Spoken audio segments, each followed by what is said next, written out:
तुम्ही कितीही पैसा, कितीही नाव कमवा, पण अंतिम सत्य हेच आहे की माणसांना माणसांची गरज पडते. श्रीमंती गेल्यावर पुन्हा मिळवता येते, पण हातातून निसटलेली चांगली माणसं ही जशीच्या तशी पुन्हा काही मिळवता येत नाही.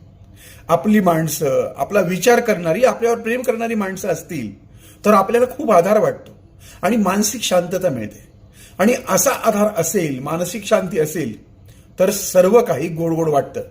नाहीतर धनाच्या राशीवर लोळून सुद्धा ते धन टोचायला लागतं. म्हणून सगळ्यांशी प्रेमाने बोला, चांगलं वागा.